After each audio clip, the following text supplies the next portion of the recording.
Everyone, চলে এসেছি নতুন একটা ব্লগ ভিডিও নিয়ে। আমার প্রোফাইলে সবাইকে স্বাগত। আর সকালবেলা আজকে আমি উঠেছি, সকালবেলা একবার উঠেছিলাম 6:30টার দিকে আমার বর চলে যাওয়ার জন্য।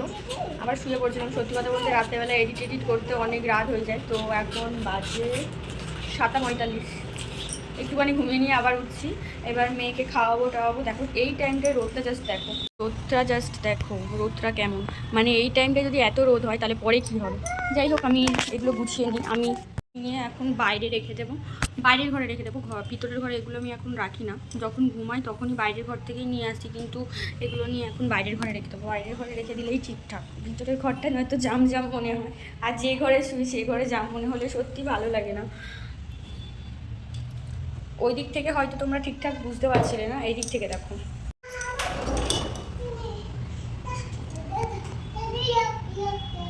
দেখছো রোদটা জাস্ট, মানে কি হবে ভগবান জানে। ব্যাঙ্গালোরে কিন্তু মানে এরকম ওয়েদার ছিল না, এখনই রিসেন্ট এরকম ওয়েদার হচ্ছে। টুকটাক বাসন আছে, সেগুলো মেজে নিই। কারণ সকালে উঠে তো প্রথম কাজ এটাই থাকে, সবারই থাকে, আমার যতদূর মনে হয়। বাসি বাসন আমার কাছে কিন্তু এতটাও বাসন আমার পর খেয়ে গেছিলো, সেইগুলোই যে সেগুলো খেয়ে নিই।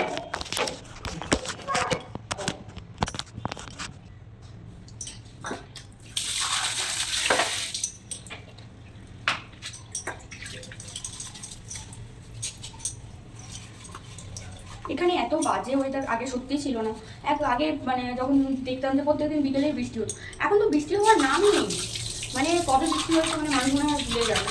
তখন শীতকাল ছিল, অতটা প্রবলেম হতো না। এখন গরমে না অতিরিক্ত কষ্ট হচ্ছে। আর সবসময় ফোন করে শুনি দেশের দিকে ঝড় বৃষ্টি হচ্ছে। তোমাদের ওখানেও কি ঝড় বৃষ্টি হচ্ছে? কমেন্টে বলো অবশ্যই। এদিকে তোমার বাসন মাজা করো। আমার মেয়ে আবার পুতুলগুলোকে খেতে দিয়েছে সাজিয়ে বসে। এই যে ওদের মাঝখানে দেখো বিস্কুট দেওয়া।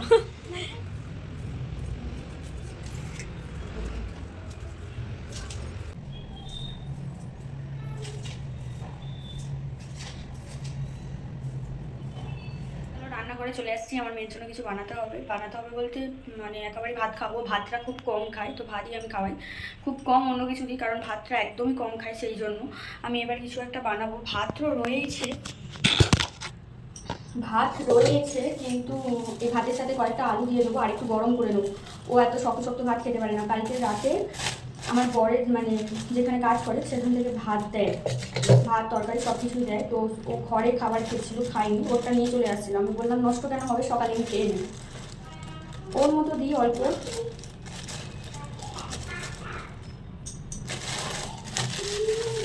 আর কয়েকটা আলু দিয়ে দেবো।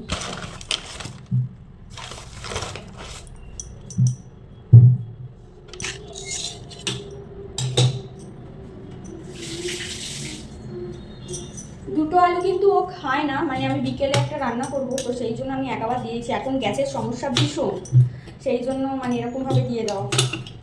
গ্যাসের সমস্যা যা হচ্ছে মানে বলার বাইরে। গ্যাস এখানে এক একটা গ্যাসের দাম, বুক করতে চাইলেও বুক করা যাচ্ছে না। আমাদের ডবল সিলিন্ডার আছে কিন্তু বুক করা যাচ্ছে না, গ্যাসের দাম এত বেশি। তো ছেড়ে দাও, লোক পেলে তো দাও, পাচ্ছেও না, খুব কম পাচ্ছে।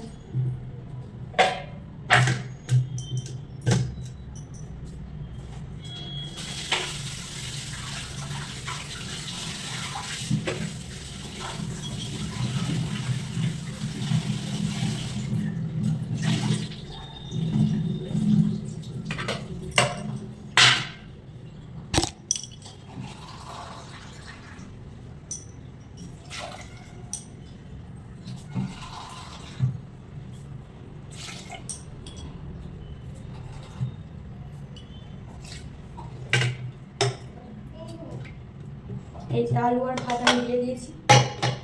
আমার জন্য তরকারি আছে, ও অ্যাকচুয়ালি ছোট, ঝাল খেতে পারে না, তো ওর জন্য আলাদা করতেই আমার হবে।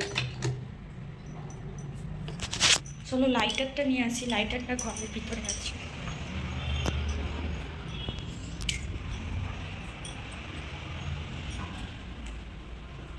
বাবা এই দুষ্টামি করো না।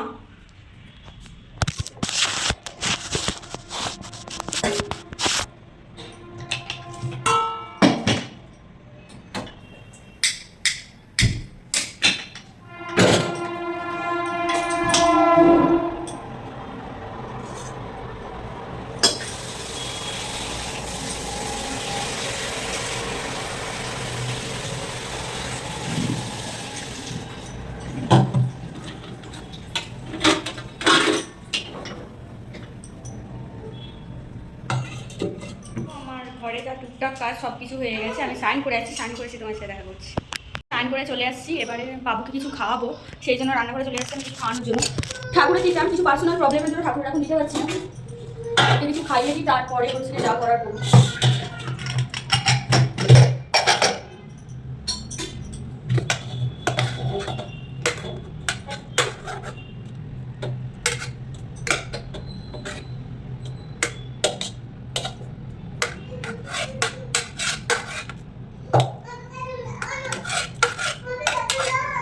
কেটন জিনিস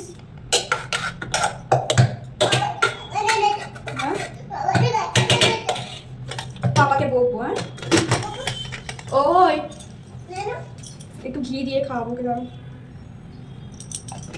ঘি স্মেলটা পেলে না যে কোনো বাচ্চা খেতে গেলে ঘি পছন্দ করে। আমার মেয়ে কিন্তু ঘি ভীষণ পছন্দ করে।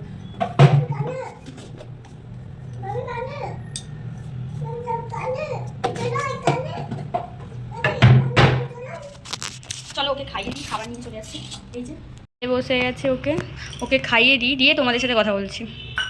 তারপর আমিও এখানে খেতে বসে গিয়েছি। ক্যামেরাটা ঠিকঠাক বুঝতে পারছে না, কারণ ওপার দিয়ে রোদটা আসছে, সেই জন্য এপারে ফোনটা রাখার কারণে কিছু বোঝা যাচ্ছে না। আমিও খেতে বসে গিয়েছি, অনেকটা লেট হয়ে গিয়েছে।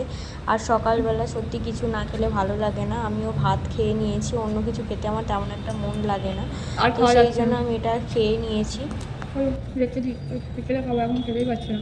বাসন টাসন মাজা হয়ে গেছে, এবার একটু বাইরের দিকে যাব। আমার মেয়ে দিকে কাঁদছে, ভাবছে আমি কোথায় চলে যাচ্ছি। আমি বাইরের দিকে একটু হাঁটবো, হেঁটে তারপরে একটু শোবো, বিকেলের দিকে দেখা করবো। চলো এখন দেখতে থাকো, আমি বাইরের দিকটা দেখাই, তারপরে আমি শোবো। বাবা দুপুরে রোদটা দেখো, বাইরে কোথায় আমি হাঁটবো। আমার মেয়ে আমাকে কত ভালোবাসে দেখো, কাঁদতে লেগে গেছে আমি কোথায় চলে যাচ্ছি ভেবে। টাকা আমার দিকে চলো ঘরে চলো। আমার মেয়েকে ঘুম পাড়াবো, বিকেলে দেখা হচ্ছে, আবার বিকেলে তোমাদের সাথে আসছি। এভরিওয়ান, চলে আসছি বিকেলবেলা। ঘুম থেকে আমি উঠে গিয়েছি, বিকেলবেলা ঘুম থেকে উঠে গিয়েছি। এবার ঘরের যাবতীয় কাজ সেগুলো আমি সারবো, মানে যেগুলো সারার বলতে আমি শ্যাম্পু করবো, মেন ব্যাপারটা আজকে আমি শ্যাম্পু করবো। আর এই যে জামা কাপড়গুলো রয়েছে সেই জামা কাপড়গুলো সব ধোবো। দুপুরে মানে যখন ঘুমাচ্ছিলাম তার আগে আমি জামা কাপড়গুলো ধুয়ে রাখছিলাম, এই জামা কাপড়গুলো এখন ধোবো, একটা ঝাড় দেবো, ঝাড় দিয়ে ভালোভাবে মুছবো, মুছে 4-5 জামা কাপড়গুলো কাচতে যাবো।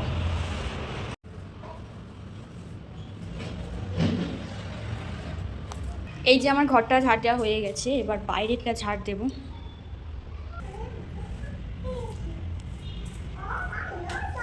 ঘর তো প্রায় ক্লিন হয়ে গেছে।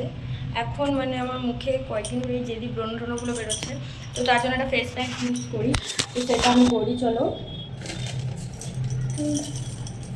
ওটা মুখে দিয়েই কাজ করি, নয়তো হচ্ছে যে পরে আর টাইম হবে না, স্নান করার পর তুলে দিতেই ইচ্ছা করবে।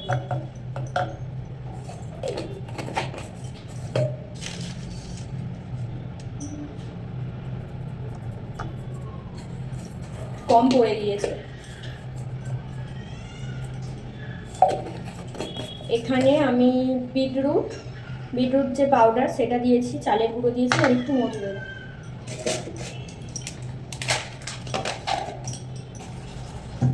দিয়ে একটু জল দিয়ে দেবো এতে, দিয়ে ওটা মুখে মাখবো। মুখে মানে গরম পড়ে গেছে তো মুখে নানান রকম।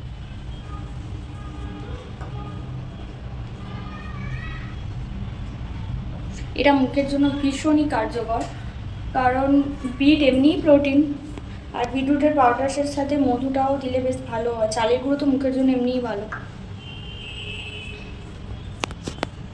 আমার মাখা কমপ্লিট হয়ে গেছে, এখন আমি ঘরটা মুছবো।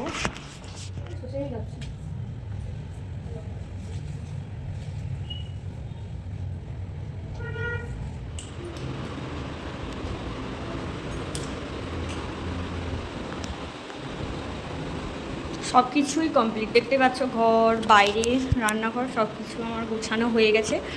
এবারে এই যে জামা কাপড়গুলো আছে, জামা কাপড়গুলো কাচবো। চলো কেচে এসে আমি স্নান করে এসে তোমাদের সাথে কথা বলছি।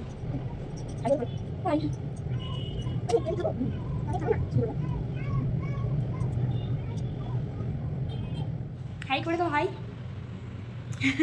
হাম্পি দাও, আমাকে হাম্পি দাও। এবার ঠাকুরকে দিয়ে দেবো, ঠাকুরকে দিয়ে আমার মেয়ের খাবার বানাবো। চলো ঠাকুরকে দেবো দেখতে। ঠাকুর ঘর, এখানটায় বাবা ভোলেনাথ আর মা দুর্গা আছে। চলো পুজোটা দিয়ে আসি, কারণ পুজোর সময় ক্যামেরা নিয়ে থাকাটা উচিত হবে না। পুজো দিয়ে এসে তোমাদের সাথে কথা বলছি।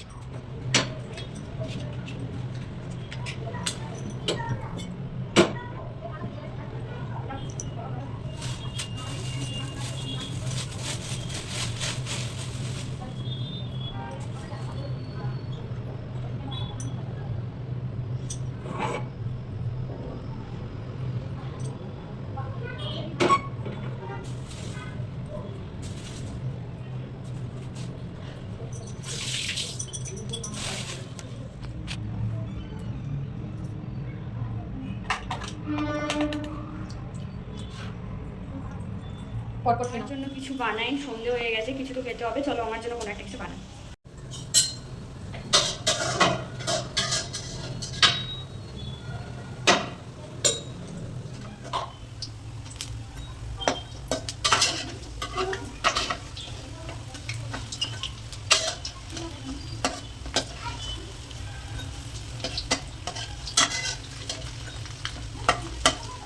ব্লগটা এই পর্যন্তই, আবার দেখা হবে নতুন একটা ব্লগে। Tata, bye bye.